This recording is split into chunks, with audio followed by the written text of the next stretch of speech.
오늘은 성탄절이지요. 진정한 평화를 위하여라는 제목으로 말씀을 전하도록 하겠습니다. 이 성탄절이라는 시간이 가까이 오게 되면 한 해를 마무리하는 그런 시기이기도 하면서 이 사람들의 마음이 매우 들뜨기도 하는 시기인 것 같습니다. 이런 모습은 우리가 캐롤이나 연말, 새해, 송년회, 또 눈, 이런 것들과 함께 이 연말 분위기를 연출하는 것 같습니다. 제가 어릴 때에 이제는 이 12월이 되게 되면 교회에서는 크리스마스 장식을 하고 또 카드를 만들고 이제 성탄절을 준비하는 모습들이 많이 있었죠. 24일 밤이 되면 이제 어른들 앞에서 발표회를 하기 위해서 노래도 준비하고 워십도 준비하고 연극도 준비하고 이런 여러 가지 일들을 했었던 기억이 있습니다. 그리고 다들 아시겠지만 24일 밤은 이 밤을 새는 것이 전통처럼 여겨졌죠. 그래서 이제는 거의 찾아보기 힘들어졌지만 이 늦은 밤이 되면 우리가 이제 집집마다 찾아다니면서 새벽송을 부르기도 했고 선물을 주고받고 따뜻한 대접을 받았었던 그런 기억들도 있습니다. 그리고 모여서 게임을 하고 밤을 새우고 또 선물도 교환하고 찬양도 부르고 그랬던 기억들이 있습니다. 이러한 때에 오늘처럼 눈이라도 이렇게 내리면 더 분위기가 절정이 되죠. 그 당시엔 참 좋은 기억으로 남아 있습니다. 아마 모두들 이런 기억이 있을 거라고 생각이 듭니다. 이제는 좀 느낄 수 없는 이제는 전과 같지 않아서 그럴 수 없는 그런 추억이 된 것 같은데요. 근데 문제는 그 이후이죠. 정작 성탄 예배 때는 우리가 늘 피곤한 모습으로 졸면서 때로는 예배를 드렸었던 그런 기억도 있었던 것 같습니다. 근데 나이가 조금씩 들고 가면서 이러한 것들이 이 성탄의 의미를 대변하는 것은 아니구나 이런 것을 느끼게 되었습니다. 그냥 성탄 분위기를 즐기는 모습들이었었던 것 같거든요. 그런데 예수님이 오신 것은 맞는데 이 성탄절을 보면 예수님이 주인공인 것 같지 않은 그런 느낌들이 들 때가 많이 있었습니다. 오늘 본문에서도 예수님께서 주인공이시지만 그렇지 않은 것 같은 모습들이 보여지지요. 본문의 내용이 어떠한지를 우리가 생각을 해보도록 하겠습니다. 오늘 본문의 내용을 보게 되면 아기 예수가 이 땅에 태어났다라는 소식을 제일 먼저 전해 들은 사람은 목자들이었다라는 내용이 나옵니다. 이 기쁜 소식을 제일 먼저 들은 사람들이 이 당시에 고위층이었었던 이런 제사장들이나 서기관, 바리새인 이런 사람들이 아니었습니다. 생각과는 다르게 그들은 평소에 사람들 관심 밖에 있었던 이 목자들이 그 소식을 제일 먼저 듣게 됩니다. 이 당시 목자들은요, 사실 그냥 쉽게 말씀드리면 소외된 계층에 속하던 사람들입니다. 이 당시 예루살렘이나 도심지 멀리 떨어진 그런 광야, 벌판 이런 데서 양을 치며 야영 생활을 하던 그런 사람들이지요. 그렇기 때문에 예루살렘에서 진행되는 그런 절기나 행사 이런 것과는 상관없이 동떨어져 있는 그런 사람들입니다. 그렇기 때문에 이들은 사회의 그 중심에 설 수 있는 위치에 설 수가 없었습니다. 그리고 당시 각종 직업들 가운데 많은 직업들이 있었겠지만 가장 하층에 그리고 소외된 사람들이 양을 치는 그런 사람들입니다. 양을 치던 목자들이라는 표현이 이러한 내용들을 가지고 있는 표현이다라고 생각을 하시면 좋을 것 같습니다. 그런데 놀랍게도 하나님의 아들이신 이 세상의 구원자가 되시는 예수 그리스도가 탄생하는 그 소식을 가장 먼저 듣게 된 자들이 바로 이들이었다라는 겁니다. 의외이죠. 사람들에게 소외되어 있고 기억하지도 못하는 이들이 제일 먼저 이 소식을 듣게 되었다는 겁니다. 우리가 생각하기에는 예수님의 이렇게 이 땅 가운데 태어나심을 제일 먼저 알았으면 하는 사람이 제사장들이나 뭐 산헤드린 공의회, 서기관 이런 사람들이었어야 합니다. 왜냐하면 이들은 율법에 대해서 되게 잘 알고 있었고 메시아가 태어날 것이다라는 내용들 또한 이미 알고 있었던 사람들이기 때문입니다. 또 이들이 그 사회의 기득권자였고 종교적인 전문가하고 사회의 지식인 계층이었습니다. 그런데 정말 재미있는 것은 예수님께서 이 땅에 태어나셨는데 정작 이들을 예수님께서 하나님이시죠. 이들을 소외시키시고 이 땅 위에 태어나셨다라는 겁니다. 이 당시에 주류의 계층들을 소외시킨 데 무시된 상태로 그리고 대중들에게는 관심도 없고 황량한 벌판 가운데서 오늘 본문에 이름도 나타나지 않는 이런 목자들에게 이 아기 예수의 나심이 제일 먼저 전해졌다라는 것은 이 목자들에게 있어서는 기적입니다. 그죠? 여러분 이게 근데 이 성탄의 신비다라는 거죠. 주님이 이 땅 위에 오신 목적이 이것으로부터 우리는 아주 확연하게 드러나고 있다라는 사실을 알 수 있는 겁니다. 이 땅 위에 오신 목적이 무엇이겠습니까? 여러분 이처럼 무시되고 소외되고 사람들에게 알려지지 않은 자들을 위해서 예수님께서 이 땅 위에 오셨다라는 겁니다. 예수님의 탄생 장소가 또 어디입니까? 이 마구간이죠. 그 사실 또한 우리가 생각해 볼 수 있는 내용입니다.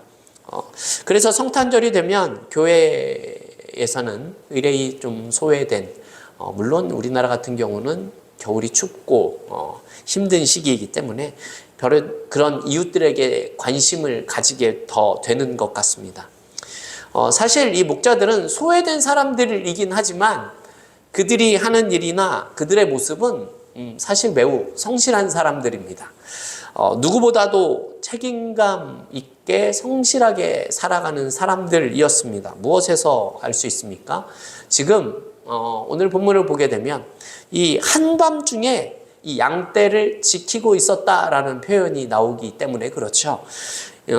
이 목자라는 직업이 어려운 이유 중에 하나가 뭐냐면요. 이 예고 없이 다가오는 이런 맹수들의 습격도 있고 도적대들도 언제 올지 모르기 때문에 이 벌판 이런 광야 같은 곳에서 한밤중에도 마음대로 잠을 잘 수 없는 사람들입니다.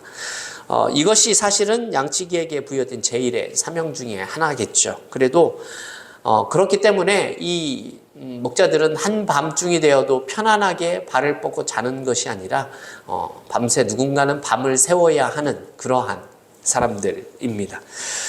그냥 양을 지켰으니 양들이 살아만 있으면 되냐 뭐 그런 뜻은 사실은 아닙니다. 왜냐하면요 이 당시에 이들이 지키던 양들은요 누군가의 것입니다. 누군가의 것 그리고 누군가에게 팔아야 하는 것들. 무슨 뜻인가 하면 이 당시에 양들이 제사를 드릴 때 제사의 제물로 쓰여지는 양들이 많았습니다. 그렇다라는 것은 양들에게 흠이 있으면 안 됩니다. 다치거나 병들거나 그렇기 때문에 이들은 양들을 아주 잘 돌볼 수밖에 없는 그런 위치에서 밤새 지키는 모습이 보여지는 겁니다. 그래서 이 양들을 지키느라 이 꼬박 밤을 새우고 있는 그 야심한 시각이겠죠. 그런데 천사가 갑자기 나타나죠. 천군과 같이 나타납니다. 그러면서 예수의 탄생 소식을 전하라 이렇게 이야기를 합니다. 그래서 이들이 베들레헴에 찾아오게 되고 그 마구간을 찾아서 예수님을 찾아갑니다. 이때 마침 예수님은 베들레헴에 있는 마구간에 태어나게 되지요. 그곳에서 예수님을 만나고 이들이 천사들과 만나서 천사들이 했었던 이야기를 이 예수의 부모에게 전하게 되죠. 그리고 부모들이 놀라는 내용이 오늘 본문은 아니지만 이 20절에 이렇게 나오고 있습니다. 제가 읽어보겠습니다.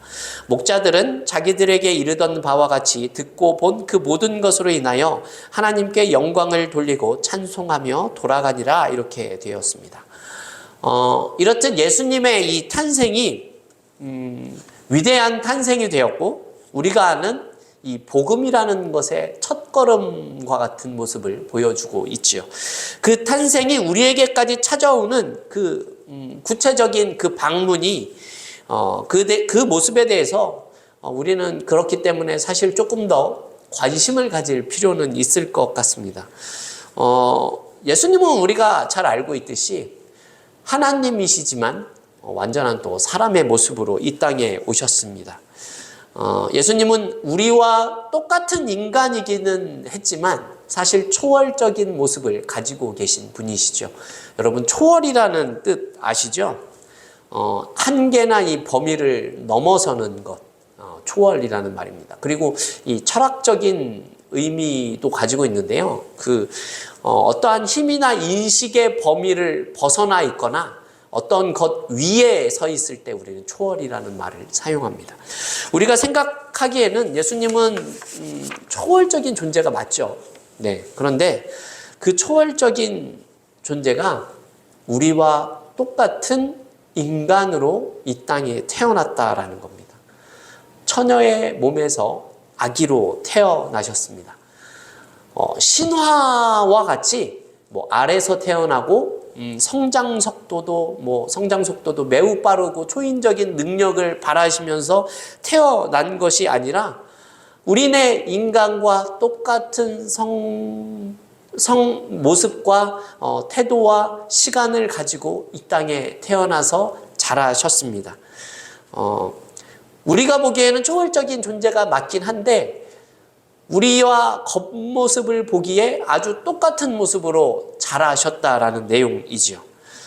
그런데 우리는 여전히 예수님께서 하나님이시기 때문에 이 초월적인 모습만을 기대하는 경우들이 많이 있는 것 같습니다. 사실 우리의 기대나 우리의 기도가 사실 그렇죠. 우리가 좋은 믿음이나 간절한 그런 기도를 가지고 기도를 하게 되면 내가 만나는 이런 한계나 조금 어려움을 이겨낼 수 있고 벗어날 수 있는 것이다라는 겁니다. 그것이 우리에게 어떤 결과로서 우리가 승리를 하고 만족을 얻고 응답을 받을 수 있을 것이다라고 우리는 늘 생각하고 그렇게 기대하고 기도를 하는 것이 사실이죠. 그 기대가 맞는 것이긴 합니다. 그리고 그렇게 기도할 수 있습니다. 하지만 우리는 초월과 같이 그 시간, 우리가 살아가는 그런 시간이나 이런 장소를 뛰어넘으면서 하나님이 우리에게 역사하시는 것은 아니다라는 겁니다. 왜 이런 말씀을 드리냐 하면 물론 우리의 기도가 이루어지고 기적과 같은 일들이 일어나는 게 사실인데 우리가 살아가는 삶의 모습과 관계없이 이런 시간과 공간을 뛰어넘어서 하나님께서 일하시는 분이 아니시다라는 겁니다. 왜 그렇게 일하시냐 하면요. 그렇게 초월적인 방법이 아니라 하나님은 우리의 삶 안에서 일하시는 분이시기 때문에 그렇습니다. 우리는 예수님을 초월적인 존재로 생각하지만 성경은 우리에게 이 초월적인 존재라기보다는 이 비하의 모습을 이야기를 하죠. 이 비하라는 것 자기 자신을 낮추었다라는 말씀입니다. 어제 설교에서도 말씀드렸지만 빌립보서 2장 6절과 8절 말씀은 이렇게 이야기를 합니다. 그는 근본 하나님의 본체시나 하나님과 동등됨을 취할 것으로 여기지 아니하시고 오히려 자기를 비워 종의 형체를 가지사 사람들과 같이 되셨고 사람의 모양으로 나타나사 자기를 낮추시고 죽기까지 복종하셨으니 곧 십자가의 죽으심이라 이렇게 말씀합니다. 예수님께서 이 땅으로 오셨는데 우리와 똑같은 모습으로 이 땅 가운데 육신을 입고 오셨다랍니다. 그리고 태어나신 곳은 말구유라고 하죠. 말의 밥그릇에서 태어나신 겁니다. 우리가 힘들고 어려운 삶을 살아가긴 하지만 사실 이 동물의 밥그릇에 태어나는 사람은 없습니다.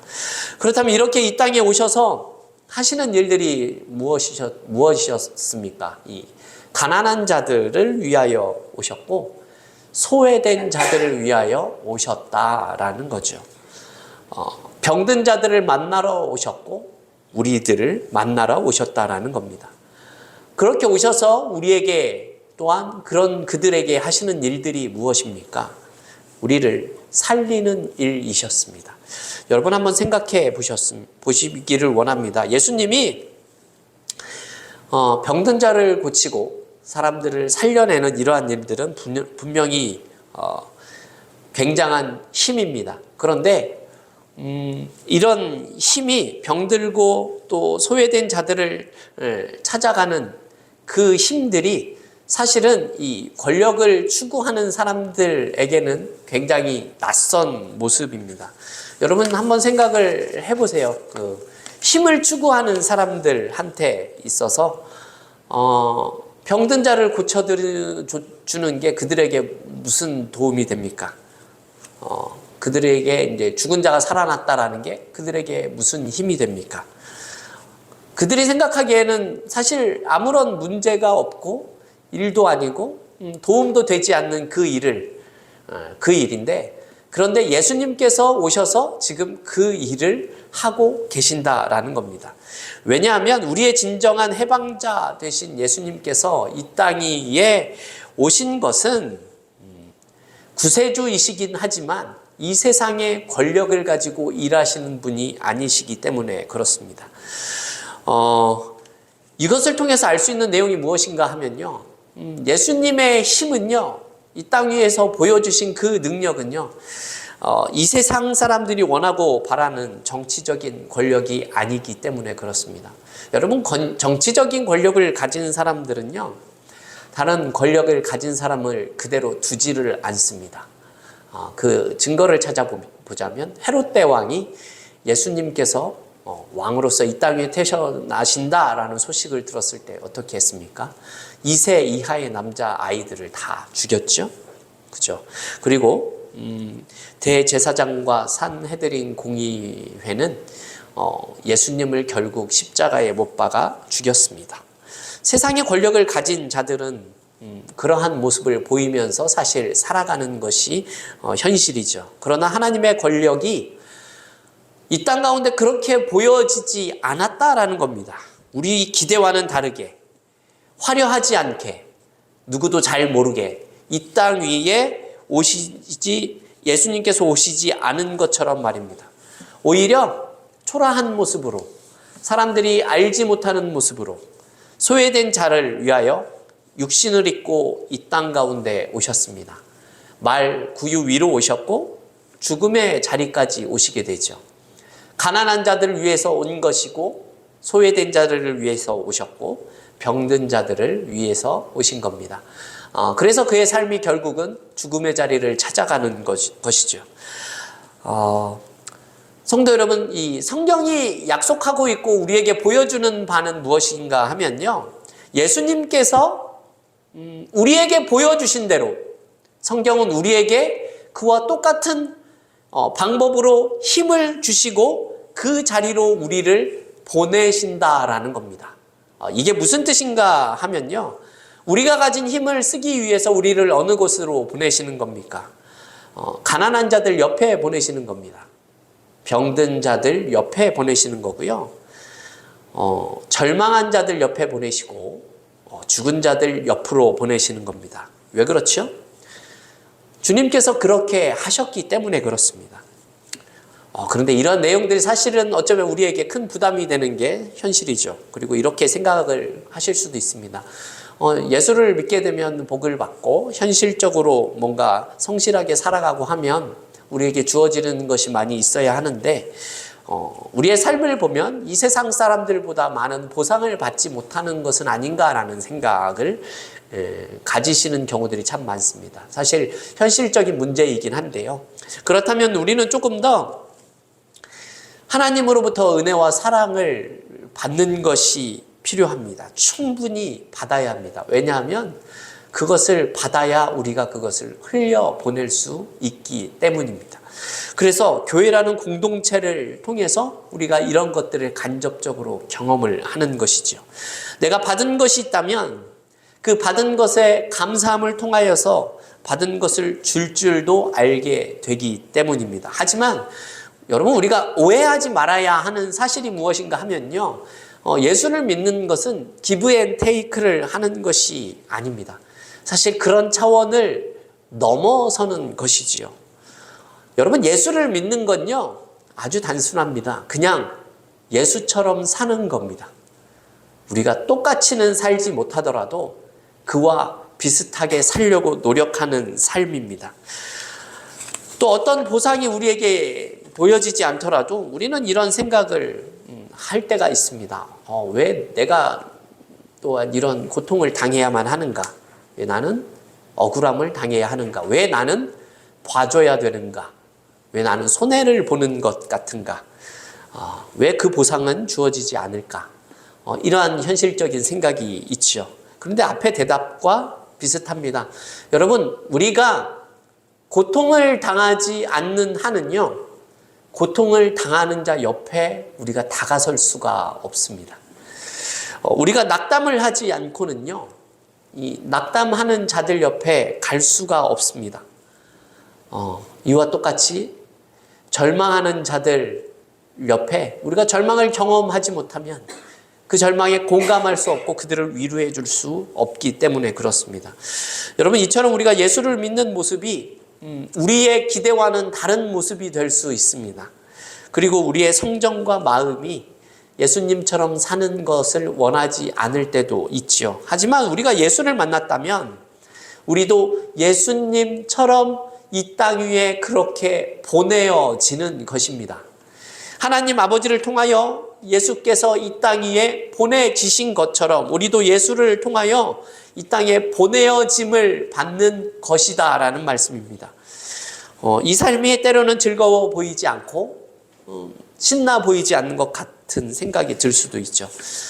여러분, 우리 예수님의 삶을 한번 생각을 해볼까요? 예수님께서도 이 땅 위에 오실 때 그때도 많은 사람이 알지 못했습니다.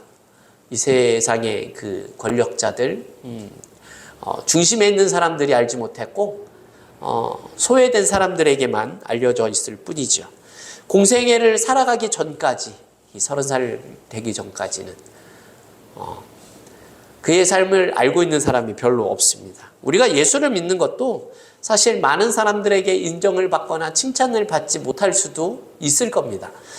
그러나 이러한 것이 우리가 열등하기 때문에 그런 것도 아니고 우리가 못났기 때문에 그런 것도 아닙니다. 하나님께서 우리를 외면하시고 계시기 때문에 그러한 일들을 경험하는 게 아닙니다.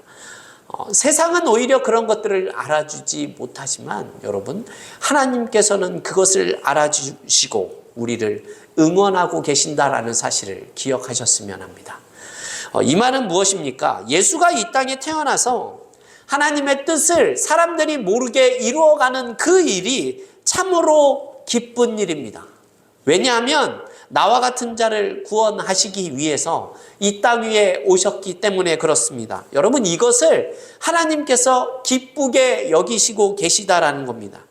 하지만 하나님이 기쁘게 여기시는 그 모습이 예수님의 삶을 우리가 쳐다봐도 늘 기쁜 모습만 있지 않고 즐거운 모습만 있지 않았다는 사실을 우리가 알게 됩니다. 그러나 이렇게 살아가는 것은 이 세상에서 보여주는 권력과는 다르게 우리의 생명을 살리고 있는 현실적인 모습이 되고 있다라는 사실을 우리가 생각해 봐야 한다라는 겁니다. 그래서 우리는 그 사실을 기뻐할 수 있는 겁니다. 오늘 본문에 2장 13절 14절 말씀을 우리가 같이 한번 읽어볼까요? 13절 14절 말씀입니다. 호련히 수많은 천군이 그 천사들과 함께 하나님을 찬송하여 이르되 지극히 높은 곳에서는 하나님께 영광이요 땅에서는 하나님이 기뻐하신 사람들 중에 평화로다 하니라. 아멘. 수많은 하늘의 군대, 천군, 그리고 천사들이 하나님을 찬송하는 그런 장면이 보여지고 있습니다. 어떤 이유로 이와 같은 모습을 보여주는 것입니까? 이 땅에 아기 예수가 태어나는 것 때문입니다. 그러면서 뭐라고 이야기를 하죠? 이 하나님께 영광이요. 땅에서 하나님을 기뻐하는 자들, 기뻐하신 사람들 중엔 평화로다 합니다. 여러분, 이것이 무슨 뜻이겠습니까? 하나님의 아들이 구세주로 이 땅 가운데 오신 것이 하나님께 영광이 되는 것이다라는 겁니다.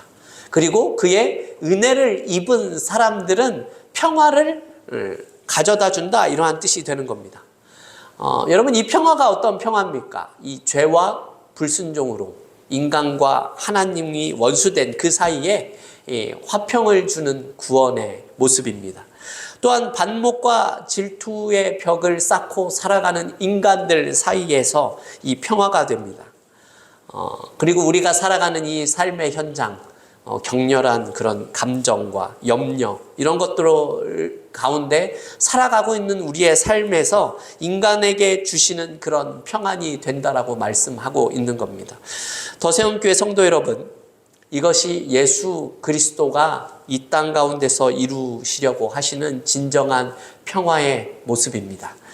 이 세상이 만들어내지 못하는 평화이고, 이 세상이 줄 수도 없는 것이고, 우리를 만족시킬 수도 없으며 우리를 구원할 수도 없는 그러한 평화입니다. 오직 주 예수 그리스도 안에서만 가능한 일이다라는 말씀이지요. 그렇기 때문에 이 일을 이루기 위해서 이 땅 위에 오신 이 예수님을 기억하는 성탄절이 되었으면 좋겠습니다.